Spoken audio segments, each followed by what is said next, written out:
வணக்கம்.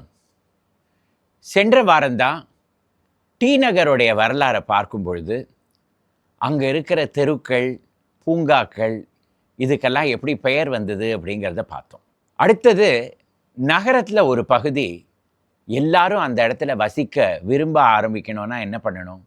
ஏராளமாக கல்வி ஸ்தாபனங்களும் பள்ளிக்கூடங்களும் அந்த இடத்துக்கு வர வேண்டும்.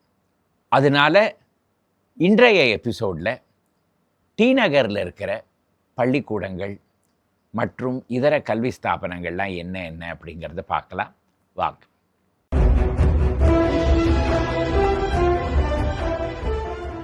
டி நகர் அப்படிங்கிற பகுதி அதுக்கு 1924 வருடம் வடிவமைக்கப்பட்டது அப்படின்னு நான் சொன்னேன்.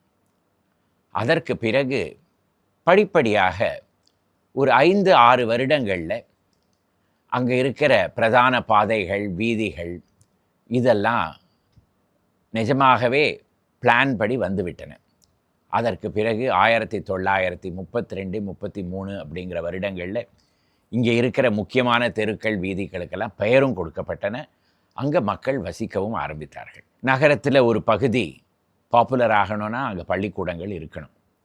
இப்போ கூட சமீபத்தில் பாருங்கள், ஒரு நியூஸ் ரிப்போர்ட் வந்தது. இந்தியாவில் பெரும்பாலும் எல்லா மாநிலங்கள்லேயும் உயர்கல்வி கல்லூரிகளில் மாணவர்கள் சேர்க்கையே மிகவும் கம்மியாகிவிட்டது அப்படின்னு போட்டிருந்தாங்க. ஆனால் அதுக்கு விதிவிலக்காக இருக்கிறது ஒரு மாநிலம், தமிழ்நாடு தான்.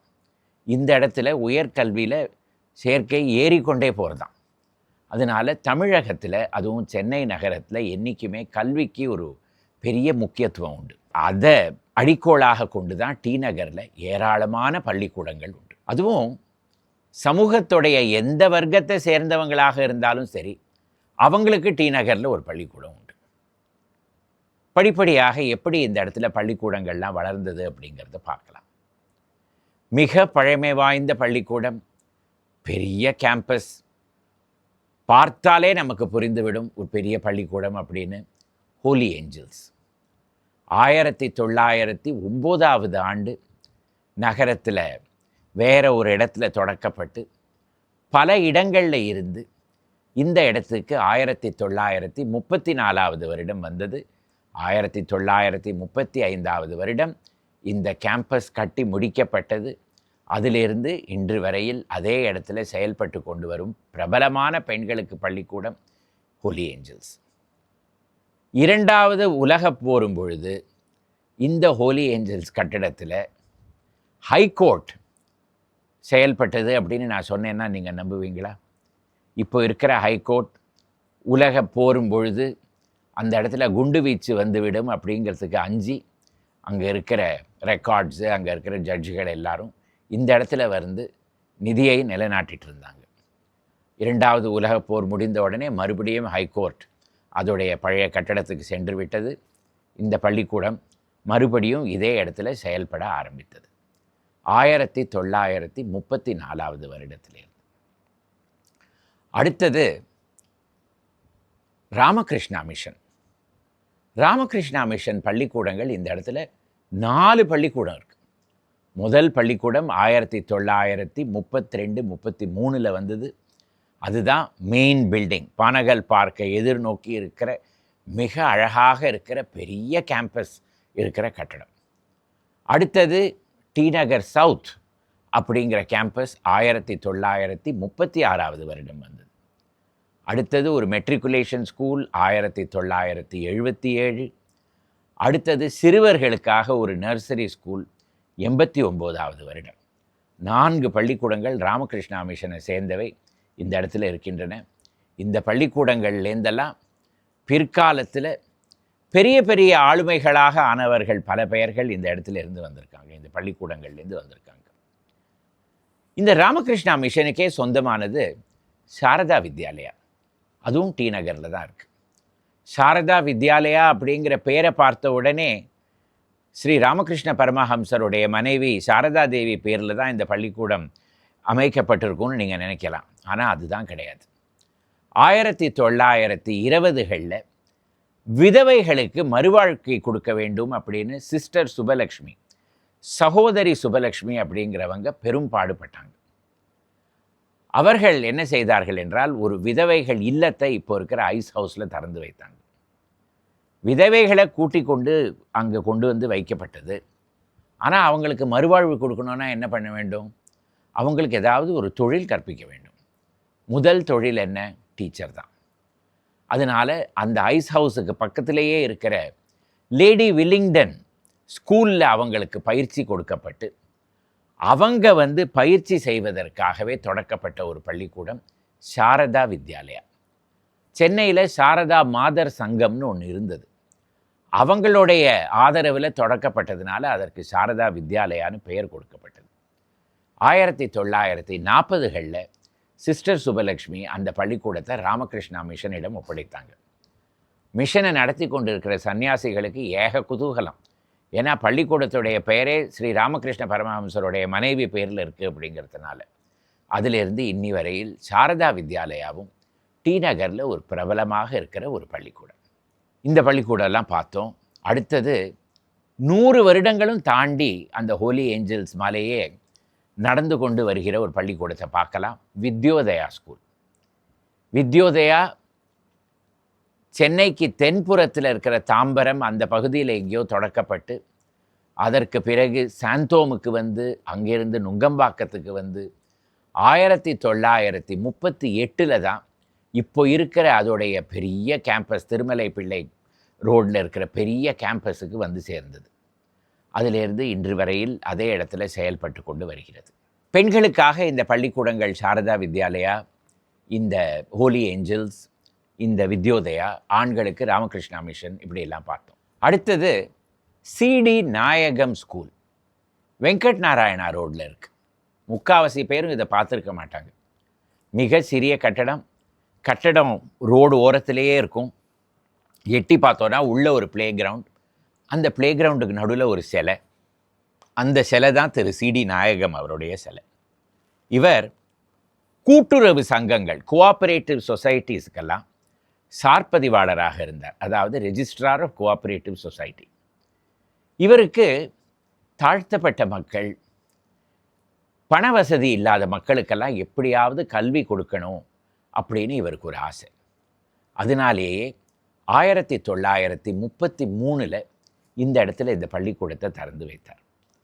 இன்று வரையில் அந்த பள்ளிக்கூடம் அந்த இடத்துல செயல்பட்டு கொண்டு வருகிறது. சிடி நாயகம் செட்டிக்குளம் தெய்வநாயகம், இதுதான் அவருடைய முழு பெயர். பெரியார் அவர்களுக்கு மிகவும் ஆதரவு கொடுத்து கொண்டு வந்தார். இவருடைய இல்லத்தில் தான் பெரியார் அவர்களுடைய 2வது திருமணமும் நடந்தது. இவருக்கு ஒரு சிலை அந்த பள்ளிக்கூடத்துக்குள்ளே நீங்கள் இப்போவும் பார்க்கலாம். இந்த டி நகரில் மகாத்மா காந்தி அடிக்கல் நாட்டின ஒரு பள்ளிக்கூடம் உண்டு அப்படின்னு நான் சொன்னேன்னா நீங்கள் நம்புவீங்களா? அதுதான் டக்கர் பாப்பா வித்யாலயா. அமிர்த்லால் விட்டல்தாஸ் டக்கர் மகாத்மா காந்தியுடைய சீடர். சென்னைக்கு வந்து 1930களில் இந்த இடத்துல கோடம்பாக்கத்தில் தலித் மக்களுக்கு, அந்த காலத்தில் இவங்களுக்கு ஹரிஜன் அப்படின்னு பெயர் உண்டு, அவங்களுக்காக ஒரு பள்ளிக்கூடம் நடத்தி கொண்டு வந்தார். அதற்கு பிறகு 1940களில் அந்த பள்ளிக்கூடத்தை டி நகருக்கு இடம் மாற்றினார். 7 ஏக்கர் பரப்புன்னு நினைக்கிறேன், அந்த நிலப்பரப்பு எனக்கு நினைவில்லை. ஒரு பெரிய பள்ளிக்கூடம், அது இப்போவும் பார்க்கலாம். 1946வது வருடம் மகாத்மா காந்தி சென்னைக்கு வந்த பொழுது இந்த பள்ளிக்கூடத்துக்கு அடிக்கல் நாட்டி அதற்கு டக்கர் பாப்பா வித்யாலயா அப்படின்னே பெயர் கொடுத்து விட்டார். அமிர்த்லால் விட்டல்தாஸ் டக்கர், அவரை எல்லாருமே டக்கர் பாப்பா அப்படின்னு தான் கூப்பிடுவாங்க. அதனாலவே இந்த பள்ளிக்கூடத்துக்கு டக்கர் பாப்பா வித்யாலயா அப்படின்னு பெயர் வந்துவிட்டது. அடுத்தது 1958 திருமலை பிள்ளை தெருவில் வந்த பத்மா சேஷாத்ரி பால்பவன் அவங்களுடைய அடுத்த ஸ்கூல். முதல் ஸ்கூல் லேக் ஏரியா நுங்கம்பாக்கமில் திறக்கப்பட்டு அதற்கு பிறகு அவங்க இந்த இடத்துக்கு வந்தாங்க. இதை நடத்தியவர்கள் மிஸ்ஸஸ் வைஜி பார்த்தசாரதி. அவருடைய கணவர் வைஜி பார்த்தசாரதி அவர்கள் நாடகக் கலையில் ஒரு பெரிய நிபுணர். அவர் தன்னுடைய ஓன் நாடக கம்பெனியும் நடத்தி கொண்டு வந்தார், நாடக ட்ரூப் நடத்தி கொண்டு வந்தார். அதனால் இந்த இடத்துல பாரத் கலாச்சார் அப்படின்னு அவங்களுடைய சபாவும் தொடக்கப்பட்டது. அடுத்த எபிசோடில் டி நகரில் இருக்கிற சினிமா தியேட்டர்ஸ், சபாக்கள், நாடகக்கூடங்கள் அதெல்லாம் பற்றி பார்க்கலாம். அப்போது இதோடைய வரலாறை பார்ப்போம். இந்த இடத்துல இந்த பத்மா சேஷாத்ரி பால்பவன் வந்தது, பத்மா சேஷாத்ரி ஸ்கூல் வந்தது. இதுக்கு அடுத்தது 1970களில் Sir M Venkata Subbarao school. Lady Andal school எல்லாருக்குமே தெரியும். லேடி ஆண்டாள் வெங்கட சுப்பாராவ், அவருடைய கணவர் சர் முத்தா வெங்கட சுப்பாராவ் மெட்ராஸ் ஹைகோர்ட்டில் ஜட்ஜாக இருந்த பிறகு ஹைதராபாத் நிசாமுக்கு ஏஜெண்ட்டாக இருந்தார். கணவன் மனைவிக்கு குழந்தைகள் கிடையாது. அதனால் அவங்களுடைய ஏராளமான சொத்தை சமூக சேவைக்கே அர்ப்பணித்து விட்டார்கள். லேடி ஆண்டாளுடைய அண்ணாவுடைய குடும்பத்தை சேர்ந்தவர்கள் அந்த அறக்கட்டளைகளை இப்பவும் நடத்தி கொண்டு வருகிறார்கள். அவர்கள் திறந்து வைத்தது தான் 1971 வருடம் சர் முத்தா வெங்கட் சுப்பாராவ் ஸ்கூல். டி நகரில் இருக்கிற கல்வி ஸ்தாபனங்களை பற்றி பேசும் பொழுது பாலமந்திரை மறக்க முடியுமா? 1949 ஆண்டு காங்கிரஸ் கிரவுண்ட்ஸில் 2 பச்சிளங்குழந்தைகள், அப்போதான் பிறந்திருந்த குழந்தைகள், அப்படியே யாரோ அவங்கள அங்கே போட்டு விட்டு போய்விட்டாங்க. அந்த 2 குழந்தைகளையும் எடுத்துக்கொண்டு போய் கர்ம வீரர் காமராஜரிடம் கொடுத்த பொழுது அவரும் சுதந்திர வீராங்கனை மஞ்சு பாஷினி அம்மாளுமாக சேர்ந்து பாலமந்திர் அப்படிங்கிற ஸ்தாபனத்தை ஆரம்பித்தாங்க. அந்த 2 குழந்தைகள்லேருந்து மெல்ல படிப்படியாக வளர்ந்தது தான் இப்போ டி நகரில் இருக்கிற பாலமந்திர் காமராஜ் ட்ரஸ்ட்.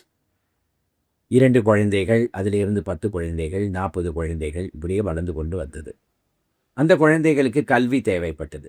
அதனால ஒரு நர்சரி ஸ்கூல், அந்த குழந்தைங்க நர்சரி ஸ்கூல்லேருந்து ஹை ஸ்கூல், இப்போ ஜூனியர் ஸ்கூலுக்கு வரும்பொழுது அந்த ஸ்தாபனம் தொடக்கப்பட்டது. ஹை ஸ்கூல் காமராஜருடைய அரசியல் வாழ்க்கையில் அவருக்கு குருவாக இருந்த சத்யமூர்த்தி பேருந்த சத்யமூர்த்தி ஸ்கூல் அப்படின்னு தொடக்கப்பட்டது. சத்யமூர்த்தியே டி நகரில் தனிகாச்சலம் ரோடில் தானே வாழ்ந்தார்.